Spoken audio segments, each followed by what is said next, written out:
मोहब्बत और मैरिज भी ऐसी होती है ना, रोलर कोस्टर राइड। तो कहा है कि सूखे पत्तों से बिखरी हुई थी जिंदगी मेरी, सूखे पत्तों से बिखरी हुई थी जिंदगी मेरी, किसी ने बहुत लाड प्यार से समेटा और आग लगा दी।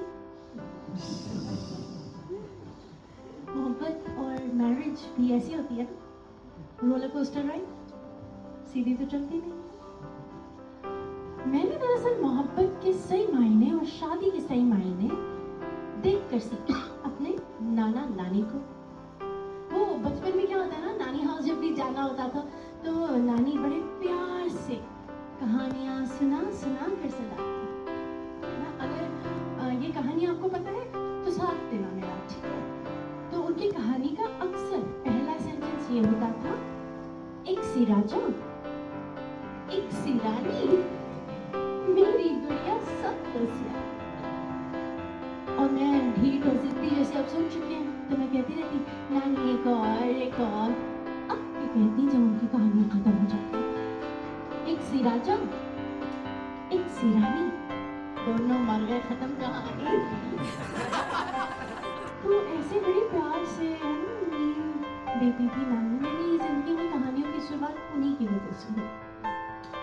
पर अगले दिन रोज सुबह शाम 5:30 AM एक अलार्म बजता। अलार्म क्लॉक में नहीं, एक अटके हुए रिकॉर्ड में।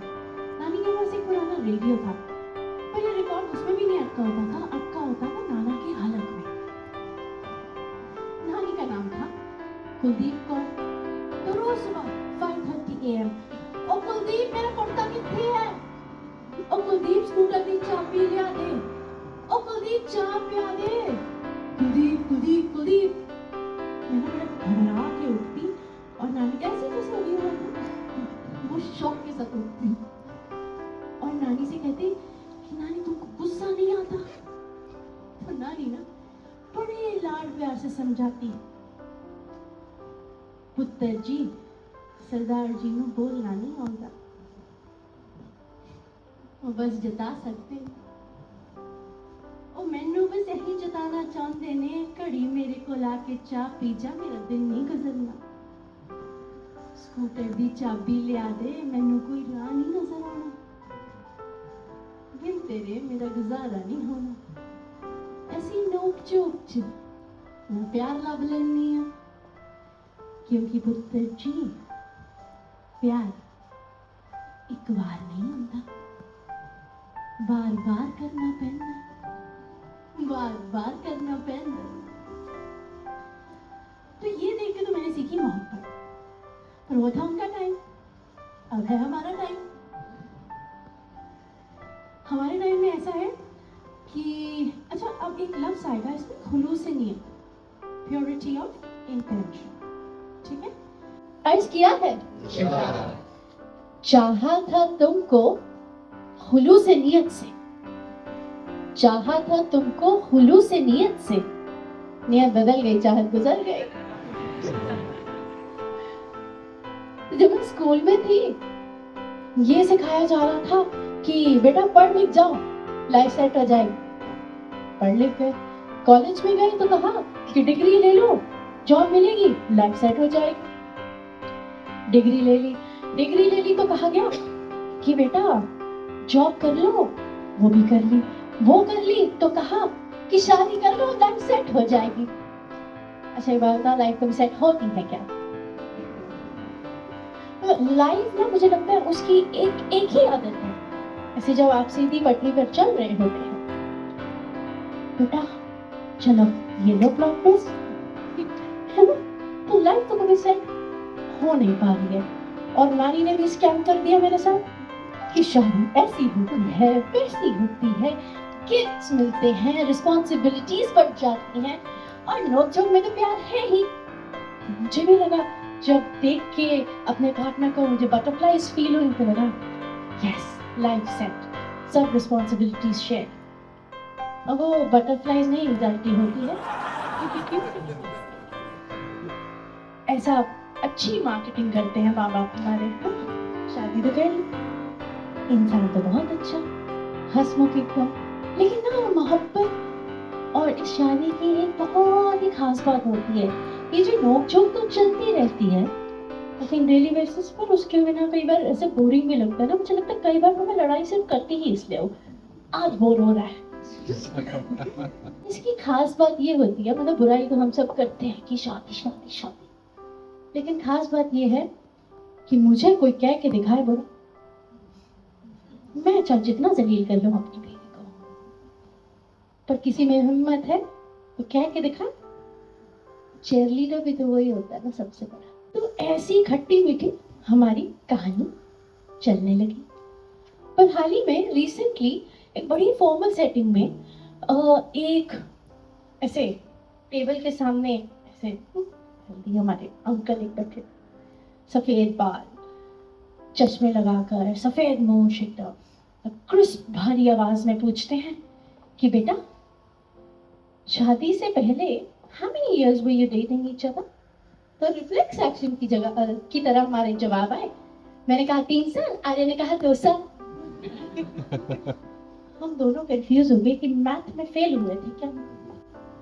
भारी डिस्कशन के बाद ये समझ में आया कि जनाब का दीपिका पादुकोण मोमेंट तब चल रहा था कि उनको पता ही नहीं था फर्स्ट ईयर डेट कर रहे हैं। तो मैंने मुझे ये देखो बात ऐसी है, राजा बाबू को मैं बताया नहीं था ना कि हम डेट कर रहे हैं, तो उनको पता कैसे चलेगा।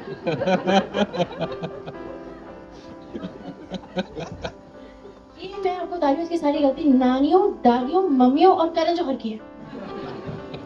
हाँ, सबको तो बता दिया राजकुमार आएगा घोड़े पे सवार, तुम्हें लेके उड़ जाएगा। भाई हमें तो इंतजार करा दिया रानी बेटी, राजकुमार को भी बता देना था कि सिलेबस में है क्या होता है शादी का सिलेबस। पर एग्जाम में आज तक सिलेबस से क्वेश्चन आए हैं क्या? हमने धीरे धीरे लड़ते झगड़ते समझ गया जिंदगी क्या होती है, कैसी होती है।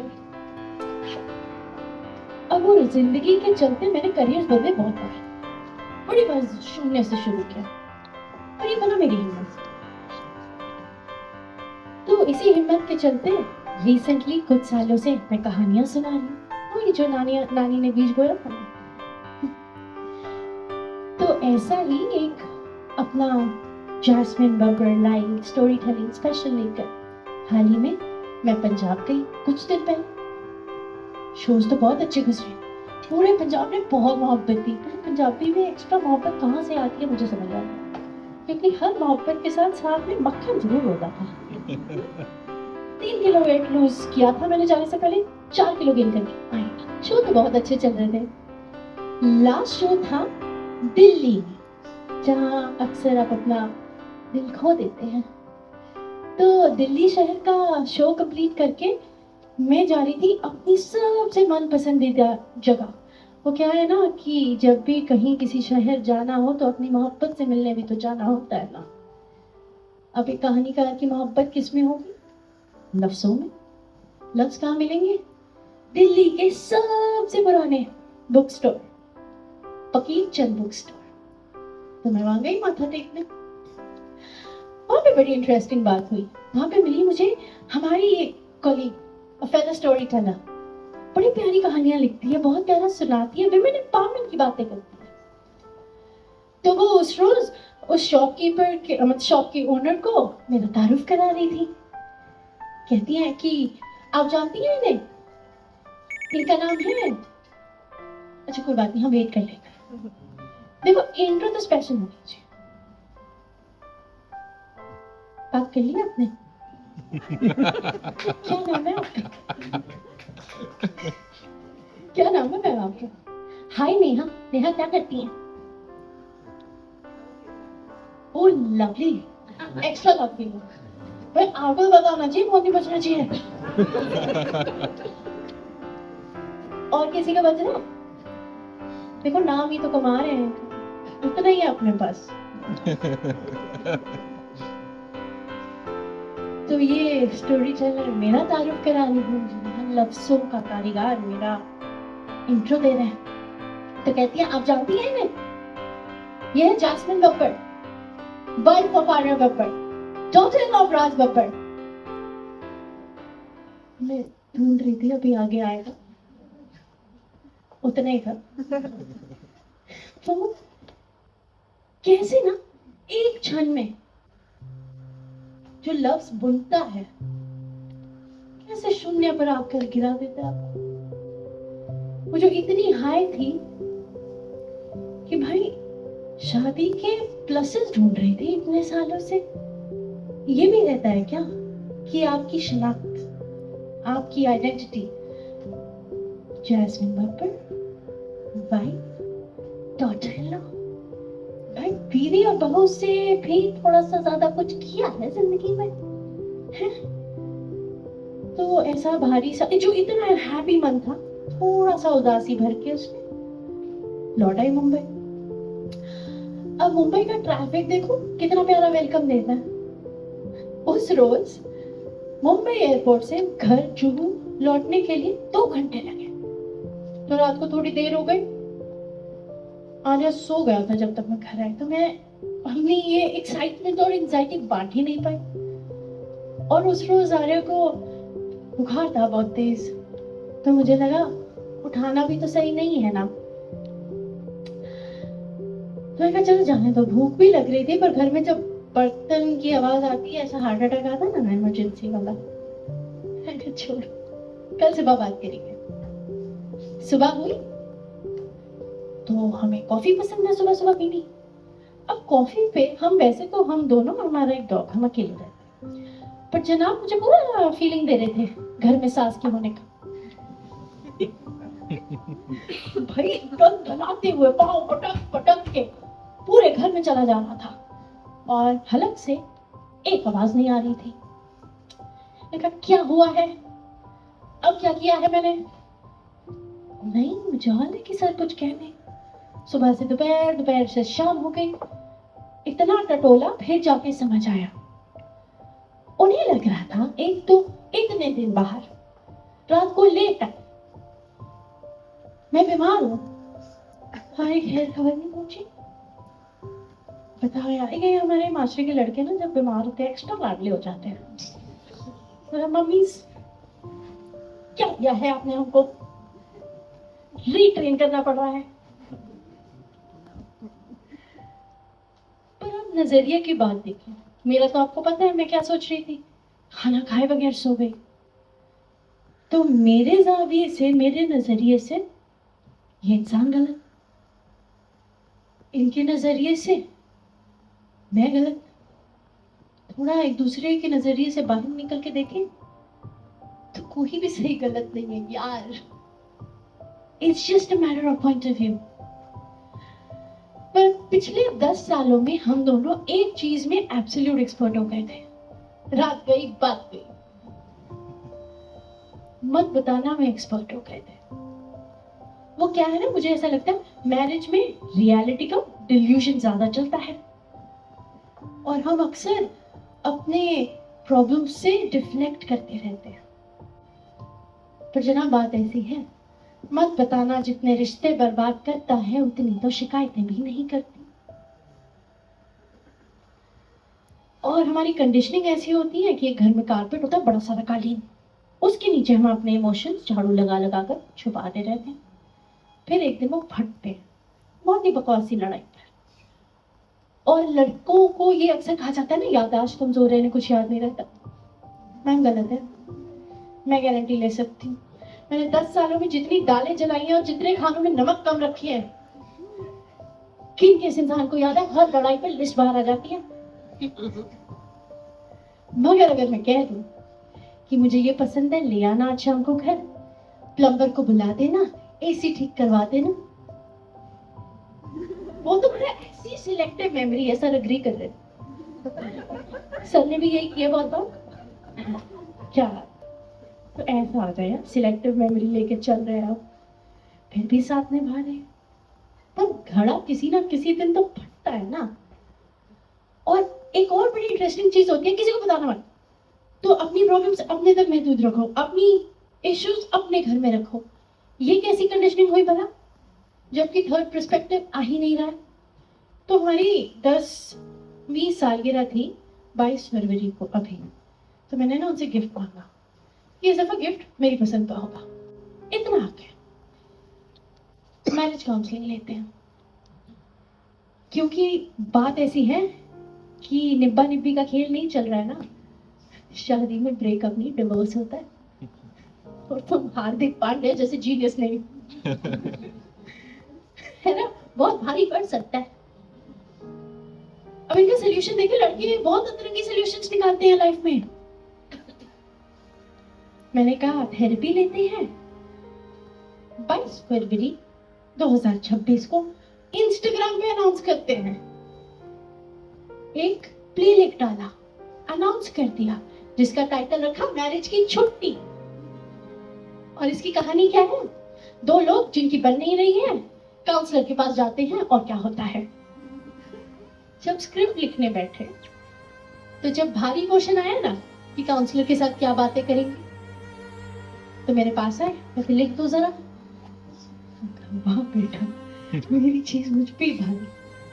अब शो तो तुमने कर दिया अनाउंस, स्टारिंग आर्य बब्बर, जैस्मिन बब्बर, तो शो तो होगा, पर मेरी शर्त है, लिखोगी तब जब साथ में बैठ के लिखोगे। तो वो जो सवाल शायद हम एक काउंसलर के साथ पूछते, एक दूसरे को पूछने शुरू किए, पर नजरिया बदल के, अपने जूतों से बाहर निकलकर एक तीसरे इंसान की नजर से जब देखा तो समझ में आया कि हमारे बैगेजेस का बोझ इस रिश्ते को खोखला करता जा रहा था। मुझे लगता था कि जब भी कोई झगड़ा होता है तो निकल जाओ इस घर से। मेरा घर मेरी सेफ स्पेस नहीं है क्या? बहुत घिसा पिटा जुमला है, लड़की का घर नहीं होता। मुझे क्यों महसूस कराया जाता है चाहे तुम्हारी इंटेंशन ना हो। उसे लगता था ये मुझसे सिर्फ दूर रहकर ही खुश है और मुझ पर तो किसी बात पर डिपेंड करना ही नहीं चाहती। So the thing is, before it gets too late, और हमें रिपीट पर सुनना पड़े मुनीर न्याजी साहब के लफ्ज की, हमेशा देर कर देता हूं मैं। तो maybe let's step out and think about it for a bit. तो उस समय एक ख्याल हुआ, पेश करूं? मैरिज एक आदत नहीं, फितरत है। मैरिज ऐसा स्टीरियो है जो एक दूसरे के सर पर मार कर, तोड़ कर, जुड़ कर फिर भी चलता रहता है। ये चाय की वो लत है जिसमें शक्कर हमेशा स्वाद अनुसार। 1000 दफा झगड़ेंगे, लड़ेंगे, मगर खाना खाओगे के सवाल पर पूरे पिघल जाएंगे। अक्सर जिम्मेदारियां निभाते निभाते मोहब्बत जताना भूल जाएंगे। बीवी में मां ढूंढने लगेंगे, पति में प्रेमी नहीं, उसे सुधारने की जिम्मेदारी ढूंढने लगेंगे। जनाब, मोहब्बत, मैरिज एक आदत नहीं, फितरत है। और आज भी ये वो दो तरफा रिश्ता है, तो इस रिश्ते पर अना की खराश आए क्यों? मोहब्बत को निभाया जाना चाहिए, मैरिज को निभाया जाना चाहिए, और नानी की कही हर बात को एक दफा जी लेना चाहिए कि प्यार एक बार नहीं होता, बार बार करना पैंदा है, बार बार करना पैंदा है। So you need to work on it every single day. And we agreed finally, जनाब चले गए मेरे साथ मैरिज काउंसलर के पास इससे पहले कि भारी पड़ जाए। So for everyone in this room, आज मैं Jasmine Babbar, not a wife, not a daughter, not a daughter-in-law, बस एक कहानीकार, आप सबको एक ख्याल देकर अपनी जगह लूंगी। ये आप सब के लिए, whoever lost something in life, lost identity, lost their way, this one's for you. कहा है कि आसमां में मत ढूंढ इन सपनों को, आसमां में मत ढूंढ इन सपनों को, सपनों के लिए जमीन भी जरूरी है। सब कुछ मिल जाएगा तो क्या करेगा, जीने के लिए एक कमी भी जरूरी है, जीने के लिए कमी भी जरूरी है। बहुत शुक्रिया।